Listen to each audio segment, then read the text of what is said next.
የቅድስት ክላራ ቅድመ አንደኛ ደረጃ ትምህርት ቤት የአጸደ ህጻናት ተማሪዎቹን አስመረቀ። በአዲስ አበባ ሀገረ ስብከት በፍራንቺስካውያን የክርስቶስ ልዑካን ደናግላን ማህበር የሚመራው የቅድስት ክላራ ቅድመ አንደኛ ደረጃ ትምህርት ቤት ሰኔ 28 ቀን 2018 ዓ.ም የአጸደ ህጻናት ተማሪዎቹን አስመረቀ።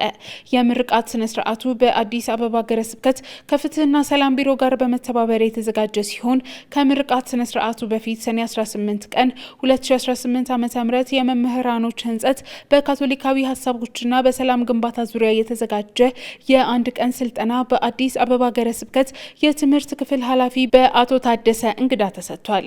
የዚህ ህንጸት ዋና ዓላማ መምህራን በሰላም ግንባታና በአብሮነት ላይ ጥሩ ግንዛቤ አግኝተው የሚያስተምሯቸው ህጻናት ላይ እንዲያንጸባርቁ እንዲሁም ህጻናት የነገ አገር ተረካቢ እንደመሆናቸው መጠን ሰላምን፣ አብሮነትንና መልካም ስነ ምግባርን በመምህራኖቻቸው በኩል እንዲቀስሙ ታስቦ የተዘጋጀ ነው። በምርቃው ስነ ስርዓት የቅድስት ክላራ ትምህርት ቤት ርዕሰ መምህርት ሲስተር ካሰች ሽብሩ፣ በአራዳ ክፍለ ከተማ የወረዳ 4 የትምህርት ጽህፈት ቤት ዋና ስራ አስፈጻሚ አቶ ኤርሚያስ በየነ፣ በአዲስ አበባ ሀገረ ስብከት የፍትህና ሰላም ቢሮ አስተባባሪ ወይዘሪት ሜሪ ተክሌ፣ ወላጆችና ተማሪዎች ተገኝተዋል። በዕለቱም የትምህርት ቤቱን ሰላምና አብሮነት የሚያጎሉ ባህላዊ ውዝዋዜዎች፣ በተማሪዎችና በመምህራኑ የቀረቡ ግጥሞች፣ የሰላም መዝሙሮች፣ ትምህርታዊ ድራማዎችና መልእክቶች ተካሂደዋል።